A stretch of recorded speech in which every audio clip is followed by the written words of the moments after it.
As a Mind Matters Plus school, we've been very fortunate that we have the opportunity to engage the girls in a number of programs. Do you want to do that again? Being a Mind Matters Plus 2 means that we have a concentration on students who are more at risk. And so what we try and do is work out what programs would best suit their needs and then carry through some follow-up activities and enable them to, I suppose, feel more engaged at school and feel more supported in regards to some of their more specific needs.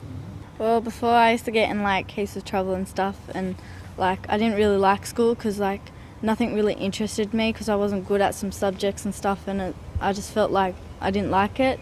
If it's going behind your neck, you can do this, all right? You can grab the end of it and just go around your head like this so you don't get tangled. Do you want to do that? Renee also, I think, found a lot of the things that we delivered to her in Year 7 and Year 8 very restrictive, not very meaningful or relevant, and therefore I believe that a lot of the problems we had with her in terms of her behaviour were because she didn't find the curriculum relevant to her. She didn't think it was, meaningful. At the same time, we started to hear some areas of concern about her home life, as well as some issues that she was getting involved with people outside of school, issues in the classroom with other teachers.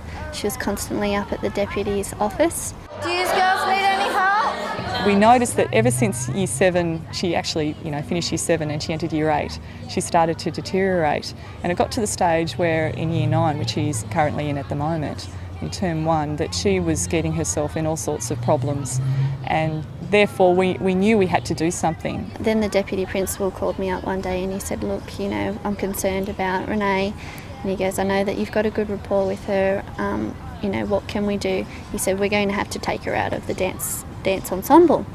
I said, we can't do that. I said, that's Renee's passion. I said, that's the only reason she comes to school. And sure enough, if you looked at her attendance, we'd have dance on a Monday, a Tuesday and a Thursday, and she'd be away every Wednesday and away every Friday. So I said, you can't take that away from her, that's her passion. And he said, oh, okay, well, what can we do? And I said, well, how about I, take Renee upon as a little mentor.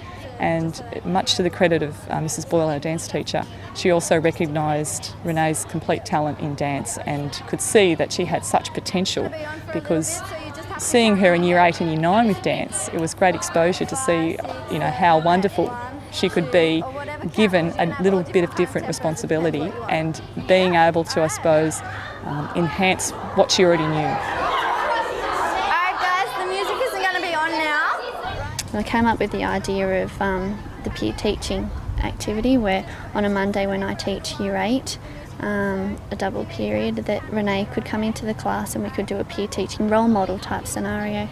But then now, because Miss Boyle, she came to me and she's gave me opportunities and helped me out and stuff, and now I do peer teaching and I teach Year 8s with Miss, and it's just helped me and stuff.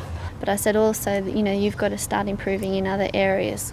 If you do this, if you do a few things wrong, Renee, you know that this is going to be taken away from you. It's a consequence, and she understood that. And so anyway, we got together, we sat down, we wrote out a plan, what would happen in the lesson. This is what you would do. If there'd be any questions that I was there, there'd be no, she wouldn't be left by herself.